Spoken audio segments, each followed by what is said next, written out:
everyone, and welcome to this evening's Literary Nights with Unsolicited Press. Today we have two authors, Mary Paula Hunter and also Robert Van Vliet, and one is a poet and one is a short story writer. So we're going to hear the wonderful poetry and the wonderful short stories, and we will have a wonderful evening tonight filled with literature and fun. Before we begin, though, I want to remind you to hit the like button and subscribe. So this way you can know when we have a show coming up in the subsequent weeks. So anyway, welcome to everyone who's joining us, and also welcome Mary Paula Hunter and Robert Van Vliet. Thank you so much.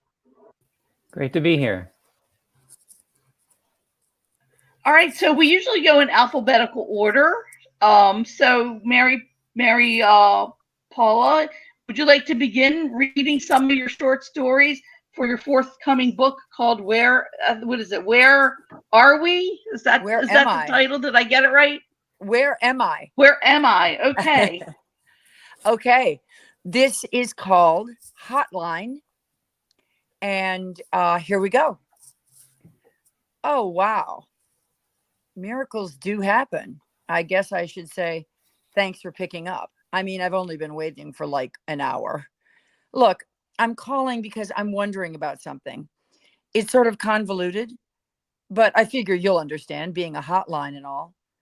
It started last summer with an outdoor performance. I have a small modern dance company, and one of my dancers sort of took up residence in my house while we rehearsed.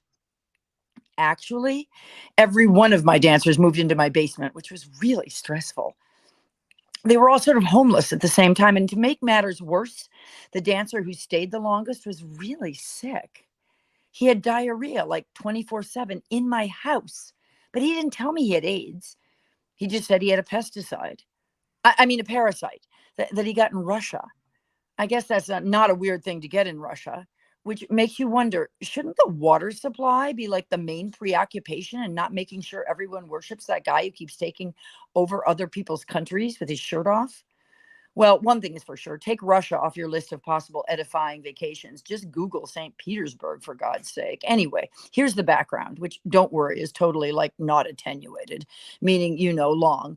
When my 3-year-old son sits on the toilet, he puts his hands on either side of the seat for balance. Right off the bat, the parasite went from his hands to his mouth, which I know is like beyond you. Then he got sick. But my 7-year-old daughter got really sick. At first, it was like a mystery. You were too afraid to solve. She lost weight and slept. We could barely get her out of bed. The doctor couldn't fathom that she had a parasite since, we live in the United States. So for a couple of months, she wasted away. She had little to lose in the first place. She only weighed 11 pounds on her first birthday. We're naturally thin people, although some of us take it to extremes. My older brother is 6'4" and weighs about 140. He's anorexic and refuses to admit it. I was too, but for dancers, it's like a mandatory affliction, a rite of passage if it doesn't kill you. Air pop, popcorn, and hard-boiled eggs minus the yolk. But he's a nuclear physicist, so being skeletal is hardly a requirement. Anyway, I was a wreck. I teach dance, and I could barely do a plie without sitting down. I worried about my daughter nonstop, but couldn't do much because I was totally exhausted. Let me tell you, I have new respect for people in the third world. You know how people say they should just work harder? Well, you try getting one of these parasites. It's mind-boggling how tired you are. I mean, balancing a basket on my head would have been impossible, let alone digging up tubers, or I guess working the night shift in some claustrophobic factory. Well, finally, the doctor said, take your poop to a clinic, which is impossible with kids. You try telling them to go just a little. It all comes out. I had cottage cheese containers full of poop I couldn't get the top on. It seemed like forever before the lab figured it out, but it really was only a few days later when I got a call while I was teaching intermediate modern. Usually I don't pick up while I'm in the middle of teaching, but this time I turned down the music and whispered, hello. Someone said, you've got giardia. My students were dumbfounded when I began to jump up and down, screaming, "Yes, yes, yes." I mean, how many people are ecstatic to find out they have a parasite?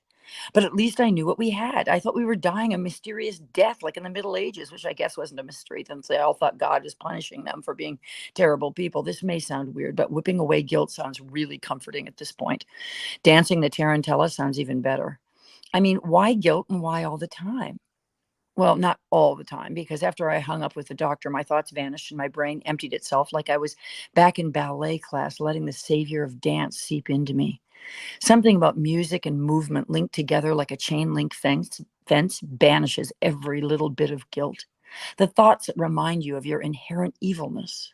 The ones that spring up like weeds just go limp once you place your feet in a perfectly straight line, toes to either side, even if you force your turnout, which every self-respecting teacher tells you not to do, but you know she doesn't mean it. Results are everything in ballet, which I find comforting, and probably anyone who sticks with it feels the same. In between two extremes is kind of nothing, let's face it. Anyway, after I said goodbye to whoever gave me the good news, I became energized. And I made a great combination of mainly jumps and turns, which shows how much is in your mind. And I guess in your body. No guilt in a plie, and definitely not in a jump. Dance is a godsend to the guilt-ridden mind. And let's face it, the mentally ill. And once you've got the dance disease in your veins, you realize that people who don't dance are just empty, boring people walking around like slobs. Oh, sorry, don't feel bad. It's not your fault you don't dance, or maybe it is. I have no idea. You probably just have good mental health for no apparent reason other than you got lucky. So back to the point. Yesterday, I started feeling really guilty about Mark. Yeah, the dancer with AIDS, because I didn't go to his funeral. Well, I was really mad at his family. They'd never seen him dance or support him or anything, and I didn't want to meet them at his funeral. But actually, I didn't care an iota about his family. I didn't go because I have this travel fear. And the funeral was in Hartford. And I don't know if you've ever been to Hartford, but it's a very confusing town.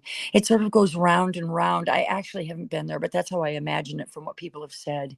If I'm going to get up the guts to leave Providence, go somewhere, it's New York. I mean, the whole place is a grid. Boom, boom, boom. At this point, I have trouble getting to my teaching job, which is like a half hour away. But I'm hoping one day to get back to New York, a place I love, because everyone seems preoccupied, and I'm hoping guilt-ridden. I'm not sure if it's guilt, but let's face it, right out of the bus, you confront a sea of worried faces, which makes me want to shout, Alleluia. I'm not the only one. I'm not the only one.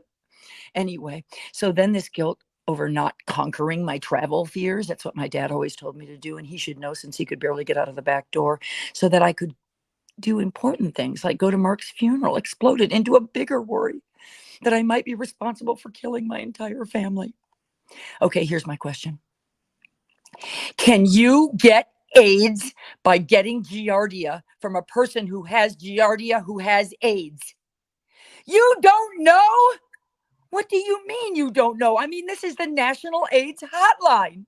I thought you probably answered this question alone over 5 million times today. No one's ever asked you this question. I imagined you the whole time I had to wait through, sitting on the dock of the bay over and over again, saying, no, you can't get it that way. And we'd be done with it. Bingo. I'd be onto a new guilt worry after, a moment or two of relief. You have to call who? A consulting doctor? Can you call me right back? I know it's 5 o'clock on a Friday, but I can't live with this. Could I stay on the line? No. Look, if you can't get him, call me back anyway. There's more we can talk about. I can't believe I didn't go to Mark's funeral. I mean, it was never an option, really. And actually, I couldn't care less. My dad didn't go to his own brother's funeral, and not just because of the travel fear, but that's a situation you don't want to hear about. Although it's kind of interesting since it involves disinheritance. But unless some miracle happens and I stop feeling guilty 24/7, I'll take the guilt of not going to a funeral over the death of my whole family. I hope this doesn't ruin your life, but I'm really depending on you. But don't lie or sugarcoat the truth. I can take it. Thoughts are going to kill me anyway. Dad said they aren't real, but I know they are. Thank you.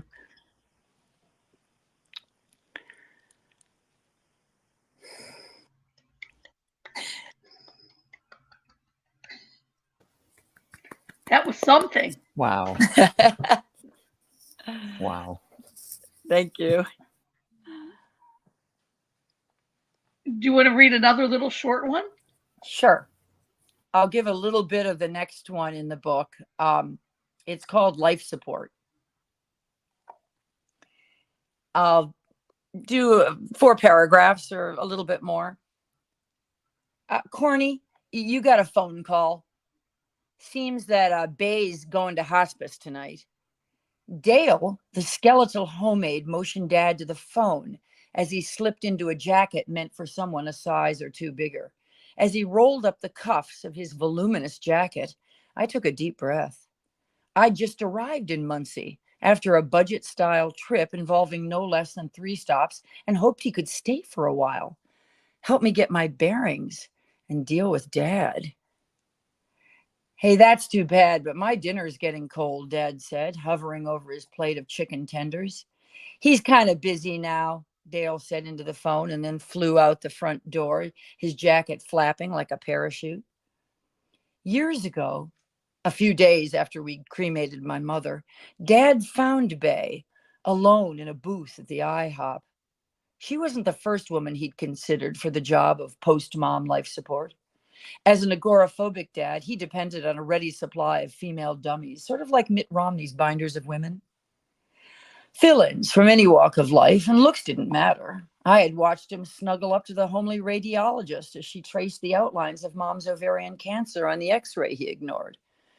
4th stage, she announced. And before I finished wiping my eyes, Dad asked her on a date. There's a picture at the Lucan, my treat. Show Mr. Wood to the bereavement lounge, she whispered to the nurse. On the afternoon we picked up Mom's ashes, he spotted a woman at the bus stop outside the crematorium. Call me Irma, she whispered, sliding into the front seat of Dad's white Cadillac. When she offered Dad a red licorice whip and pointed to a motel, I opted to walk home, ferrying Mom's ashes in my backpack. Mom had little interest in ritual, but she might object to being stored in Dad's back seat as he drove around town looking for her replacement. She's from the Ukraine and keeps a stash of rubber gloves in her purse. You can't imagine what a prostate exam feels like. You're right, I said, as he described getting his first one in a hotel utility closet. When Irma proved normal, or at least not mentally ill like Mom and Bay, she hit Dad, screaming that if he wouldn't take her to Florida, he could get lost. Boy, I'll miss those exams and her see-through blouses. I guess Dad liked Bay for the mystery. At least he didn't mind that she would not let him know where she lived. While they strolled the aisles of Kmart, their meeting spot of choice, she admitted that her real name was Anna, but some people called her Marilyn. Having been a reporter, Dad had lots of experience smoking out a story, and he loved reading people's minds. When I picked him up at Kmart's garden shop, he wondered if she had a criminal past. On the other hand, she might have been a nun. A few weeks after the funeral and internment of Mom's ashes, I drove out to graduate school, not realizing that I would not see my father for 10 years. For a while, I tried to hold on to him, but he rarely answered his phone or returned messages. If he answered the phone, he would beg to get off. Bay, always around, needed him. At least he's healthy, I thought. Busy, married, with a new job, I decided it was the typical disintegration of a family after the mother's death. Even a bipolar mother had tried to keep us together. But after a friend from high school discovered Dad and Bay's marriage notice in an old indie Star, my sense of injustice kicked in. How could you not invite me? I asked Bay. Could I talk to Dad? He detests you and your dead mother. My hatred for them was sealed, although growing up with a bipolar mother was enough to make me hate her too. My mother was a brilliant artist who looked like Ingrid Bergman, for your information, I yelled before hanging up. 1 year, Bay, in an enraged voicemail, accused me of trying to get Dad's money. I vowed to stop all communication. As usual, I lost my resolve, calling within a month. Bay said if I called again, they'd move to Panama, and after having me jailed. The dream of adventure was poor Dad, but the violence and finality was outside his realm. How many times had he told me to keep life fluid and steer clear of the government? Besides, I never asked Dad for a penny. Night after night, I tossed in bed, swatting my pillow, punching it like Dad was inside, and I could knock sense into his brain. Could Bay be like the cruel sister and whatever happened to baby Jane? I'd finally fall asleep, reminding myself that he was strong like a bull and could protect himself against what? I wasn't sure. That's half of that story. Now I think it's Robert's turn. Thank you. Wow. Fantastic. Wow. Thank you. So your book's coming out in December as well. Is that right? Yeah. Yes. Yep. December babies, our books. December babies, and now I know what I'm getting people for Christmas. Exactly. In time for stocking stuffers. So. Exactly. All right. Well, so I'll be reading from my book called Vessels, and then some other things at the end if I have time. And a little kind of intro. The book, all of the poems in the book, I wrote using the same writing exercise where I would choose at random 5 words from a long, long list of words, and then choose a passage at random from a book. And then I would have to use those words and the passage to build a poem out of it. Like I'd have to include all of those words and the passage. And I did this about 6 or 7 times over the course of 2020 and 2021. And the only, I ended up with 3 sections out of that. So the first one I used the I Ching, and I'm going to read a couple of poems from that section somewhere. Here we are. These ones are on screen, so I'm going to have to zoom in. All right. So they're all very short because that was part of my constraint. I wanted them to be about 10 lines long. Give myself 10 minutes, write something. Boom. So most of them are fairly short. So we'll have clock through, dozens and dozens in 15 minutes or so. All right, so this first one is actually the opening poem of the whole book. And it goes like this. The gentle wind above the houses. Everything that is new is not new. Heaven creates itself without doing anything. A long river like a claw, a flat cloud stained like a bloody liver. What else but this can any of it mean?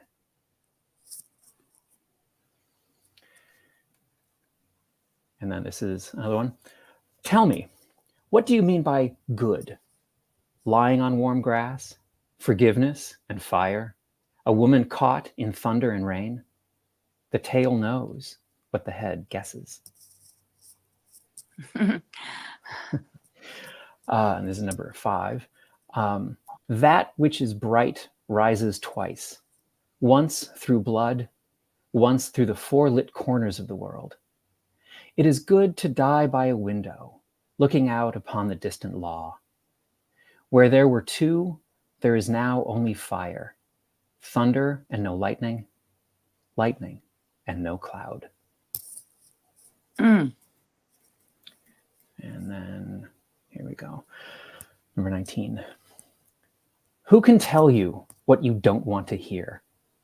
Who can tell you which path brought you here? The path glaring white in the moonlight, the path red with fallen maple leaves, the path over the mountain, the path under the lake, or the path slick with blood. Yeah, so this book's a real laugh riot.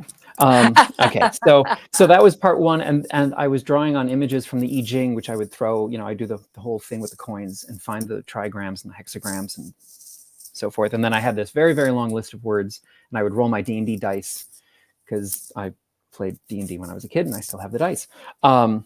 So those were from part 1, and then part 2 I used Thoreau's journal. So part 1 kind of had this sort of oracular vibe. I feel like part 2 feels a little bit more Thoreauvian. Even when the sentences that sound Thoreauvian aren't actually quotes from him. Those are for me to find out, for me to know and you to find out. So a couple from part 2. And what I did was I gave each of them the title was the passage, the diary entry from the journal, but I just left it the date, not the year. So all of part 2, it jumps around. It's like October, and now it's May, and then it's October again, and then it's June, which frankly is kind of how 2020 felt to me. It's like, oh, it's October again. I guess it's still May. So this one is, so I have 3 from this section. October 16th. If you were afraid to ask, it is because you know the answer you already fear. This is not a small thing. By his own hand. His hand. His hand was nearby. He was tired of every fight that doesn't seem like a fight until the fighting starts. He kept telling everyone, white is a color too. But the universe is made of stories, not colors. He said, I will walk upriver. I will listen to the current. I am satisfied to live on fish alone for a season. March 14th. When they said that everything must die, where did you go? You crawled under the foundation, hiding like a bug bite, trying to ignore how the weather painted you with its red impatience. Like a new door ready to give birth, the darkness refused to change the subject. Darkness opened into darkness, where at last you found luminous traces of the old door. How else did you expect it would end? June 11th. 2 yards of politeness do not make society for me. Instead, I will ask you to walk with me, listening to your 10,000 names for smoke. I will ask you how you cleave to your ancestors. You will tell me the sun dies every evening, and together we will sing of its trip through our future to emerge reborn at dawn.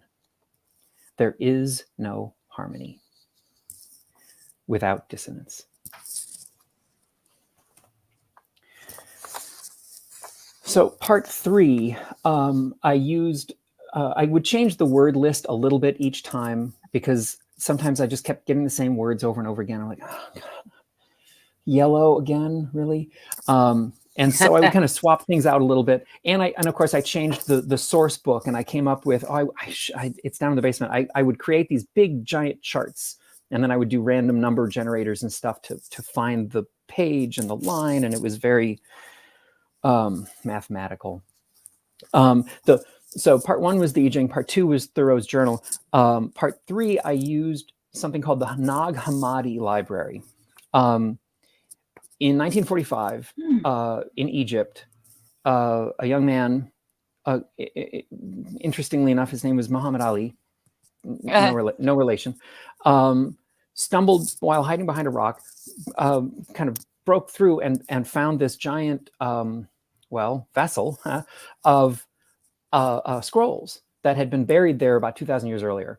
Whoa. And they were Gnostic and non-canonical gospels and alternate versions of Plato dialogues and all kinds of weird stuff. And some monastery at some point during some purge had buried them out in the, back lot, expecting to be able to dig them back up again eventually when the book burners had come and gone, and they never did.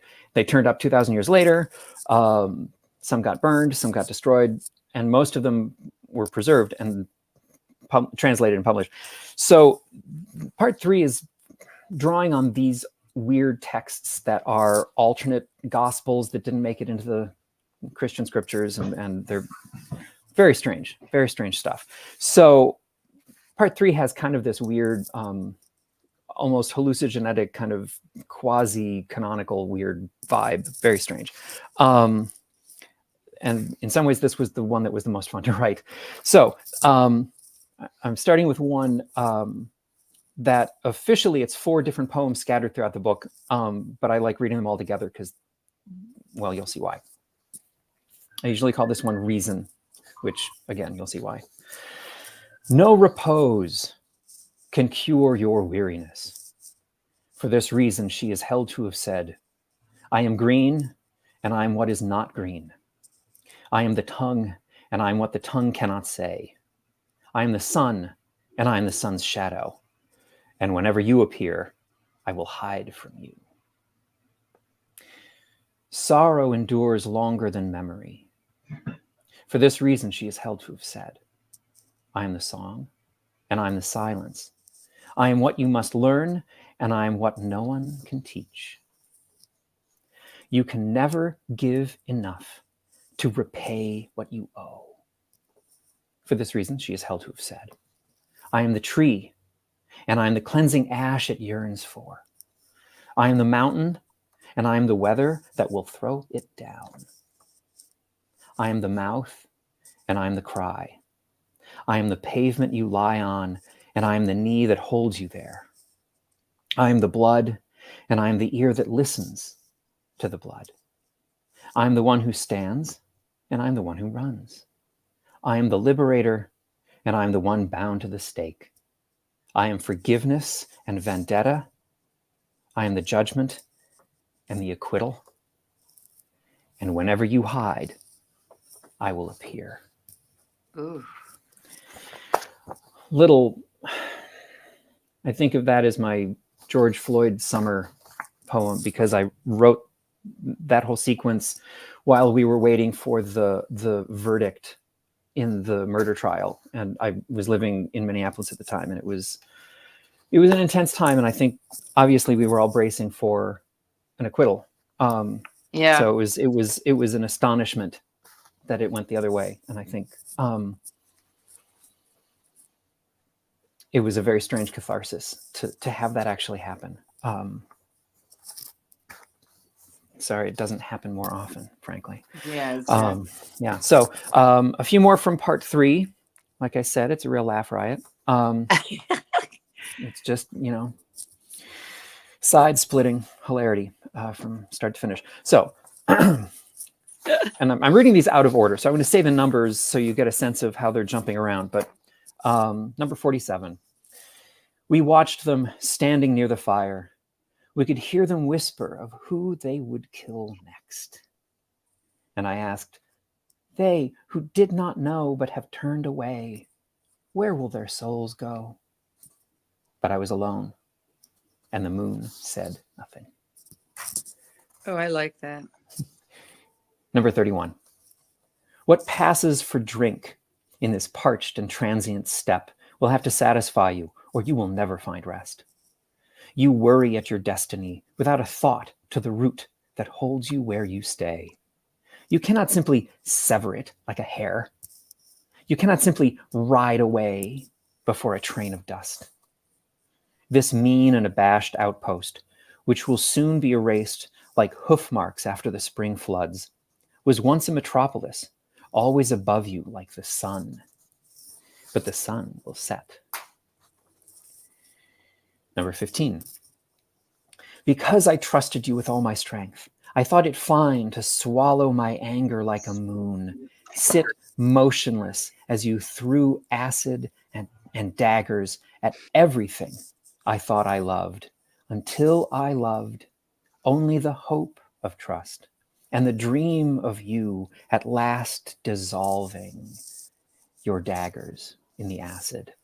And together we would watch the sun rise like forgiveness. Number 5. What seems black to the eye might simply be another bird. And we stand waiting as our future slowly drinks the sun. And future has been corrected by a later hand to torture. And number 48, which is almost the last poem in the book, but not quite.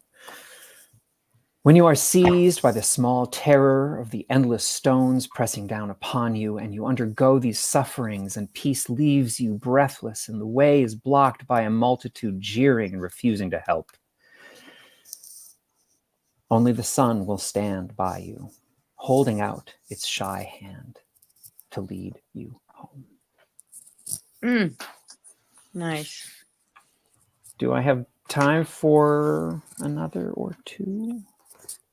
Yes, I'm getting the yes. Yes, you do. Yes. Delightful. So interestingly, like I said, I did this process 6, maybe 7 times. My records are not, I didn't keep records as clearly as I thought I had.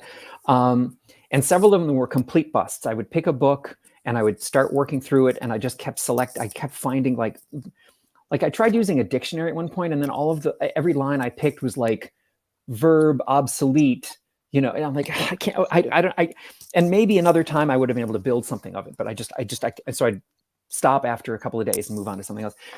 Well, long after the book was published and accepted and all this stuff, and I mean, it was literally, we were like working on like final galley, approval, like seriously, like December last year. I found in a folder a whole bunch of poems from this whole experiment, and it actually turned into kind of an interesting thing that I now feel like is sort of the it's sort of an introduction. It almost could work as an introduction to the whole book, and it just came out. It was published by I forget where. It just was published a couple of months ago, and it introduces this sort of dialogue, which would set the whole book with a different tone, because it would make the book feel like it's a whole series of little monologues and dialogues with each other, which would have been brilliant. And I blew it. Okay, so anyway, it's called leaving the story unfinished. And like I said, it's built from the same process where I was picking words, and my records aren't very clear. I actually don't remember what the source book is. I'm sure I've got it written down someplace because I write everything down. But anyway, it's called leaving the story unfinished. You said it was a cloud. I said it was birds. You said I was afraid. I said it was cold. You said the spirit had entered you. I said it was dust. You said it was a temple. I said that's just another name for war. You said, adrift on the dry lake, the fish looked up at us like lost stars trying to bite the wind. I asked, is it more than letting your skin unfurl like a thirsty leaf? You said, it is more than simply setting it down and walking away. I said, the silent bishops toss their feathers over the rim of the white well. You said, they will not teach you the name of every magnificent rite. They will only whisper the same secrets over and over. I said, do you remember? Cut roughly from the bolt, its bias confessing almost everything, but leaving the story unfinished. You said, I remember those faint patterns in the weave beneath our fingertips. We will never know whether they were blood or wine. I asked, can you hear them walking away, stepping lightly over the war as it grinds the moon down to sand? You asked, do you really think that they will just leave us alone and forget all about us, like apples once the seeds have been stolen? I said, they wore the sun at their hips like a warning, smoke on their tongues. They gave nothing away. You said, what seemed to us like shadow or spice was the false rain of rumor and sorrow. I said, this lethal breath is more tireless, more true than the sunset. We fled before it, exhausted. Mm.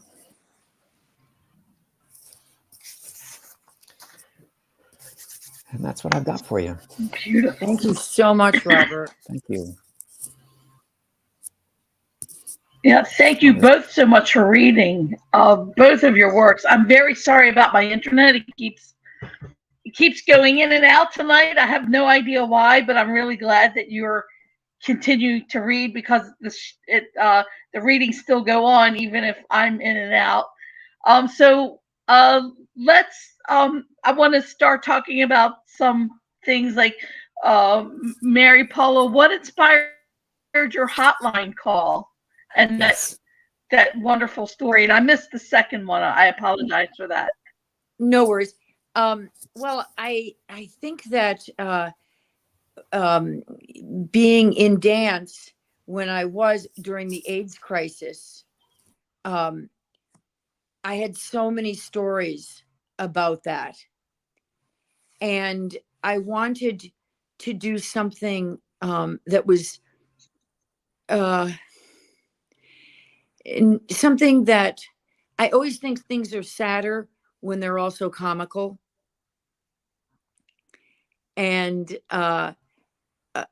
more meaningful when absurdity is also part of the equation. So I like dealing in those opposites.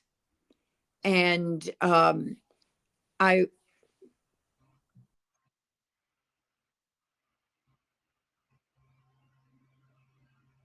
Oh, so I think Mary Paula, this must be a crazy night. It must be Mercury retrograde or something. Very So possibly. maybe she'll come back. Oh no! Yes. Yeah, because I was gonna say to her Paul, that. So go ahead. Yeah, I was going to say to her, I'm sorry she's gone. I was going to say to her that I Are think you that still when there? I am, when we're particularly sad or in crisis, sometimes we focus on all sorts of bizarre little details, which was another thing about that story where she's talking to this hotline, needing information, and she's just overflowing with all these other details that are just flooding her. And when we're in crisis, we can't always necessarily know which details are going to be important, especially when we're talking to someone on the hotline. Oh, there she is. She's back. I don't know what happened. It all of a sudden just said bye. I didn't know. Tonight's been a very odd night, so I'm glad everybody's rolling with it. Mine never goes in and out like this, but for some reason. Robert, I have a question for you that I was very intrigued by. I got to hear. I was actually listening to it on my smartphone, or tried to when I realized it was taking longer to come in. But you started talking about the scrolls that the monks burned. I've heard about those scrolls and I'm very interested in them. Tell me more about them and what made you inspired to include them in your poetry. Right. Well, yeah, there are sort of two famous batches of these things that got dug up over the last, whatever, at this point, 100 years or so. There were the Dead Sea Scrolls, which were older alternate versions of the Hebrew Scripture, the Old Testament or the Hebrew Scriptures. And then the Nag Hammadi, which is named for the village near where they found it, which are all essentially New Testament Christian scriptures. And they are a bunch of alternate gospels: the Gospel of Thomas, the Gospel of Mary Magdalene, the Gospel of I can't even think. There's a whole bunch of other ones. And they're different versions of the gospel story. And Jesus does lots of very different things that would probably be quite surprising to people who only know the four, canonical texts from the actual, Bible. And I had been, I was one of those 7 majors in 4 years kind of college kid. So I at one point majored in religion or theology, or I don't know, I didn't even know what to call it. And my interest in sort of comparative religion has sort of stayed my whole life. So when I was searching for texts to use, I wanted to find texts that would just, frankly, that would give me interesting sentences. I mean, it really kind of came down to, I wanted a list of words that would be things that are both verbs and nouns, so like if I get a word, I can kind of choose whether it's going to be a verb or a noun, which gives me some play. And I wanted to use books that had, frankly, just interesting sentences. And at first, I didn't want to use books that were necessarily like meaningful to me, like my favorite, novel or anything. But obviously, the Nag Hammadi library, that collection of texts, has always been really interesting to me. And I did kind of feel like I had a sort of, not a relationship, but I had a kind of a connection to it. So I kind of stuck with it, partly because it kept giving me interesting sentences. Like, I think if I'd gotten a week or so into the process and I kept coming up with like clunky, weird fragments and I felt like I couldn't make anything of it, I would have probably just moved on. But as it is, that third section that uses the Nag Hammadi is the longest of the entire book. It's as long as the other two parts combined. Part 1 is 21 poems. Part 2 is 24 poems. And then part 3 is 49 poems. So it's like the second half of the book. Wow. And I probably could have just kept going. So it was probably just, sentences. Just, it had really, really interesting sentences that made me write very strange things that I don't think I would have necessarily written otherwise. So, Yeah, I love that. I liked the contrast. I think that's what makes it exciting. It makes it. Yeah. So go ahead. And I missed your second story. Could you, Mary Paula, could you fill me in? I am so sorry about the internet issue. No, it's fine. But the second story, can you give me what was your elevator pitch? My elevator pitch on the second story was, you never know someone until you've lived with them and you've gone through, some of the big life events. And the father in this story is the gift that keeps giving. Yes. Because he really is someone who knows no boundaries and, is consumed by his agoraphobia for sure, but it's almost something that compels him forward in life. And he's just running around in circles, searching for someone to lean on and someone to help him through every day. And it doesn't matter who it is, actually. And he sacrifices pretty much anybody who can't give him what he needs. He kind of moves on. And so it's sort of an interesting villain because in some places he's just hilarious and can be often seen as kind of generous and nice. Yeah. But he always comes back to his larger than you can imagine ego and needs. And I think also I kind of am averse to determinism. So I like the way disease and context and life come together to make the person. So you can't say, well, it's because of this. It's because they had this. And so therefore they are this. But it's actually a big stew.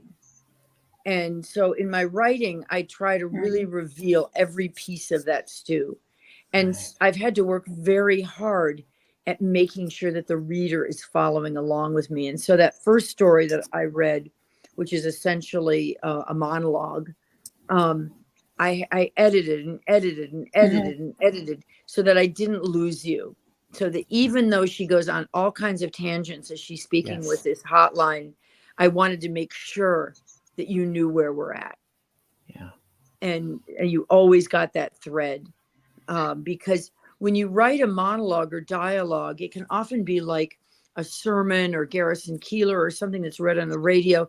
And if it's not for the page, for the written experience of reading a book, they can be really tangential and you can just kind of follow along. Yeah. But that doesn't work in a book. If you read like the best sermon, you go, this is great. Yeah. Like, and it sounded so great while they were saying. So I really worked on that many, many iterations to get the flow of scattershot and compulsion and worry and everything, but also have a real narrative clarity to it. So I pray there was. That comes through loud and clear, actually. Yeah. That's great. And it's also funny. The humor comes through loud and clear as well. That's really my calling card. And I never want you to be sitting in the audience or holding a book and saying, what? Right. What? Well, and I think what you said about the father as the villain, he is to your stories what I was just saying about the Nag Hammadi. It's like if he helps you write good sentences. Yeah, he gives you interesting things to say that are like, what did he just do? He's driving around with his dead wife's ashes in the car while basically trawling for, trying to pick up a girl. Like, I mean, it doesn't get better.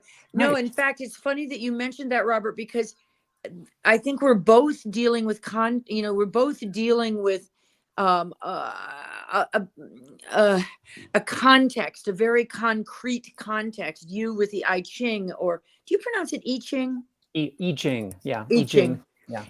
Just a little quick thing. We started out talking about dance and postmodernism and dance, and Merce Cunningham used the I Ching. That's right.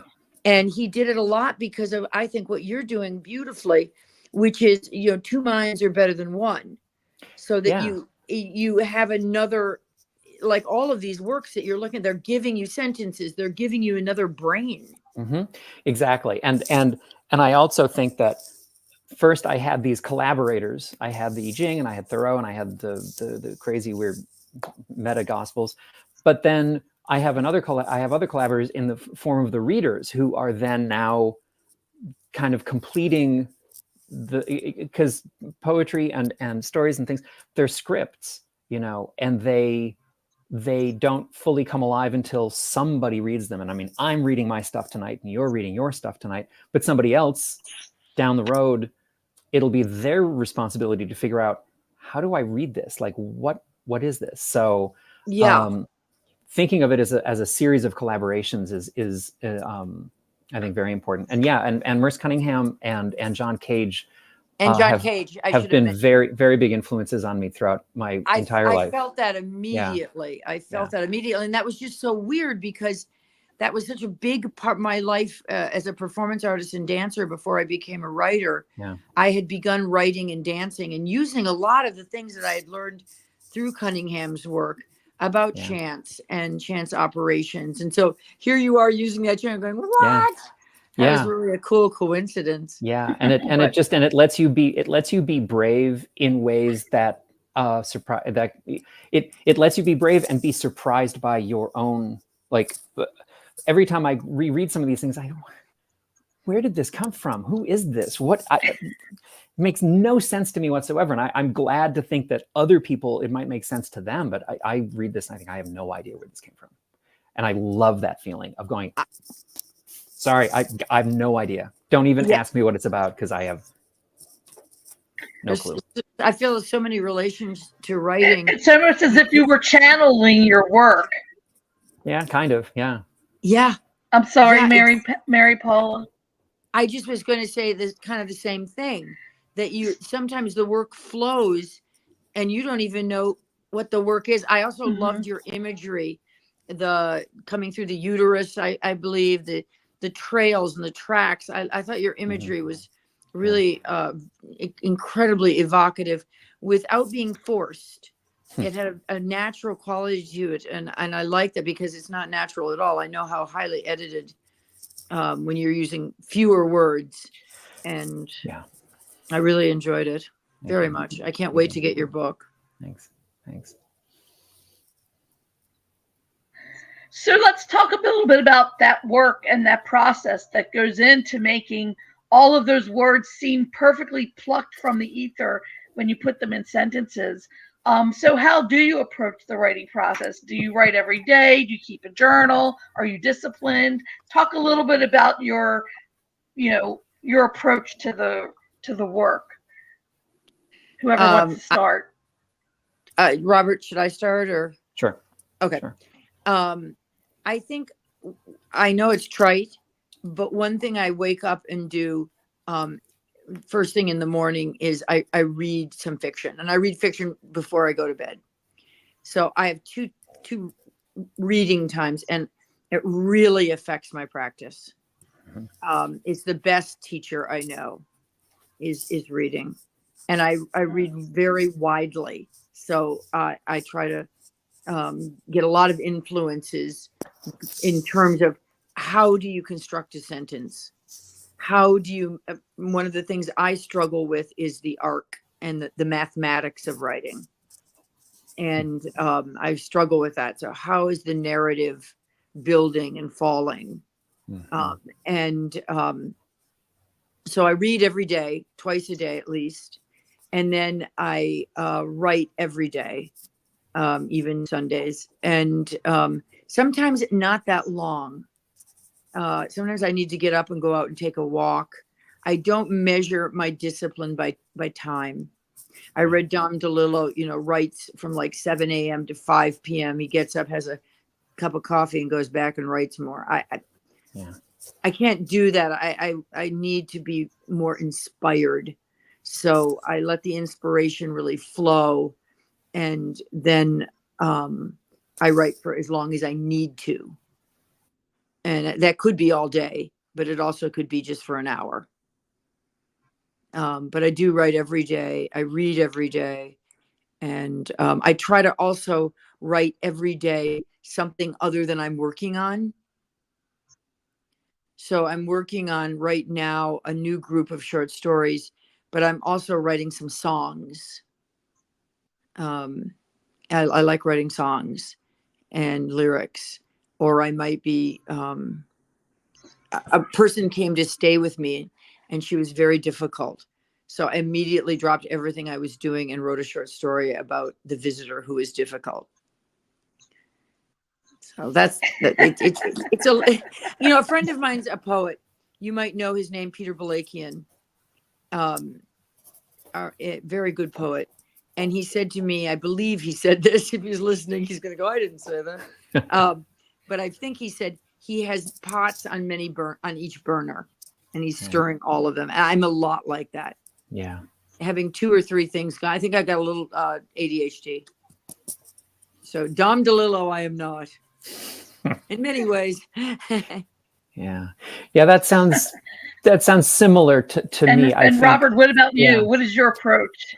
Yeah, I have sort of a morning. I'm a very early riser, so very early morning is my time. No shade on people who stay up late. I used to be sort of the late night. What do they call it? Night owl.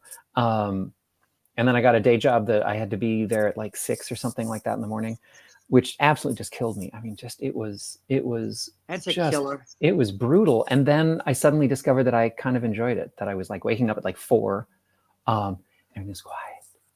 And I had a little bit of time, and I'd, make breakfast. I'd sit at the table and I'd write a little bit, and then I'd go to my stupid day job at a, mortgage company or something. And, so early morning is and it takes me a very long time to wake up. I've realized this. So I wake up very early, but it takes me hours. And during that time, I'm sort of, foggy and hazy, and I'll just kind of write, sort of journaling, sort of morning pages, from what's her name, The Artist's Way. Julia but mostly Cameron. That's it. Yes. And just sort of stuff without really thinking about what it's going to be or where it's going to go or what it's supposed to sound like. Am I talking about myself? Am I just sentences? But I do also just generally keep a journal, which feels a little bit different. So it's kind of amorphous. And then, reading, I find, even though I write poetry, I would say poetry is probably only about a quarter, maybe a little more than that, of what I like over the course of a given month. Poetry may only be a little bit of what I read as the books. I always feel like I'm carrying around 3 books with me. And it's like always a book of poetry, always some kind of nonfiction, some sort of history or something. And so it's just, for me,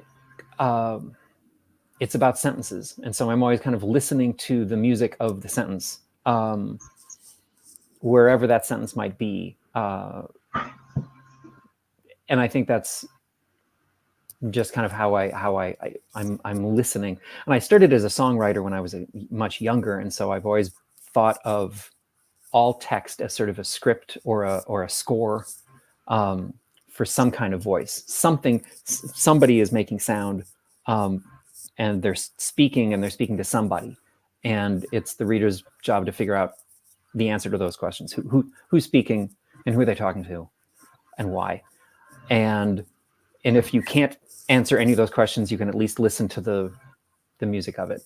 It may not make any sense to you, but it's got a flow. So I always think in terms of the musicality of a given sentence. Sometimes it's just like it just was a cool sentence, so that's where my inspiration sometimes comes from. Yeah. Yeah, there's something called a sentence diary or sentence journal, where as you're reading, you write down a sentence and where it came from. So I started keeping a sentence journal like last year. Actually, I started it during the pandemic.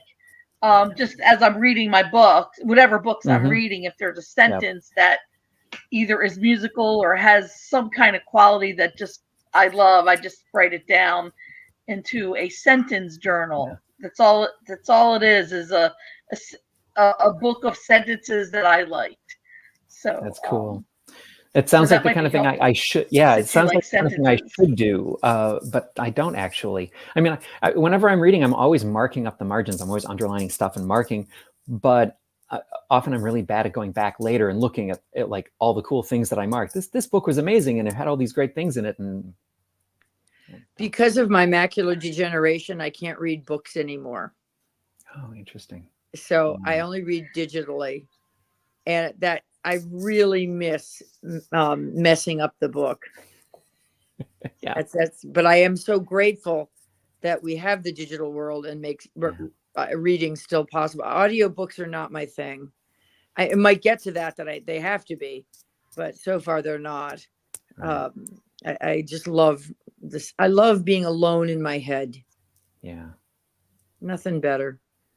Nothing better. Yeah. You know, something else I noticed is we have similar. I use the audio books when I'm driving. Oh yeah, yeah, yeah. I'm sorry. What did you say, Robert? Right. Yeah, you do. That we both have the same kind of. It looks to me anyway like we have the same color walls. Oh yes. Look at that. Oh, that's so funny. So another sort of. And I'm a Midwesterner. I'm from Michigan originally. All right. Yeah. So another synchronicity there.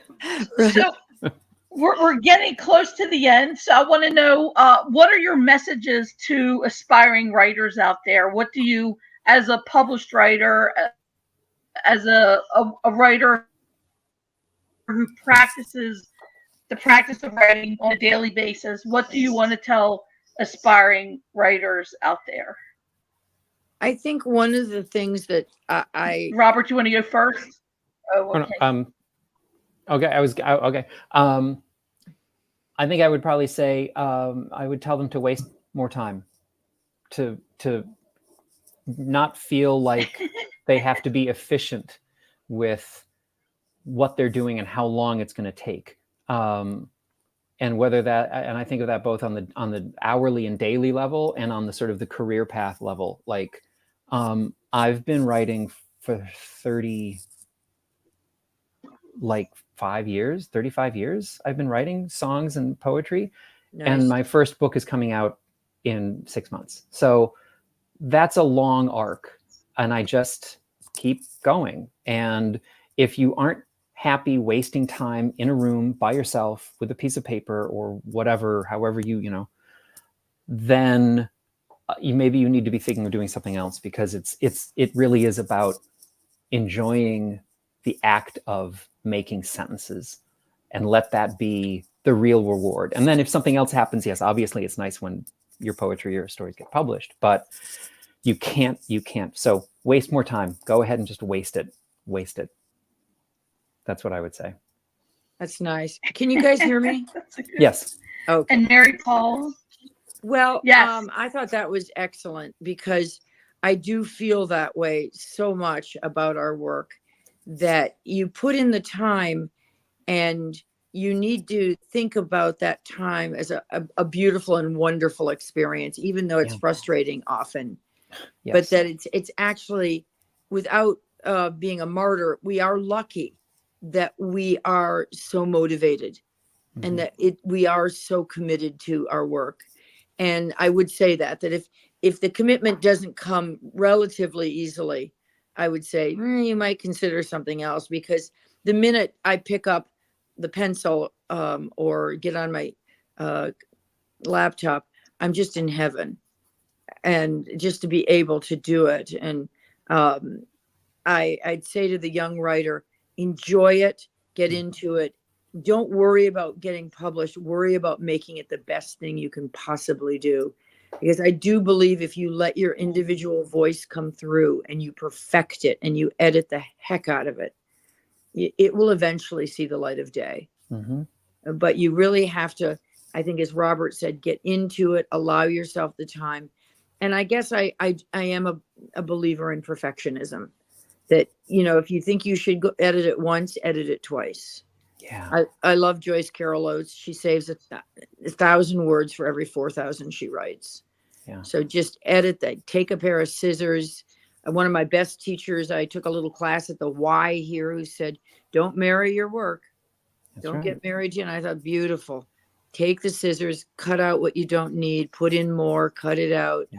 Love the process. Yeah. Both excellent advice for aspiring writers out there. Not to marry your words and to cut. I think another way to say it is kill the adverbs. Yes. And also the writing process. I feel very inspired tonight by the work of both of you.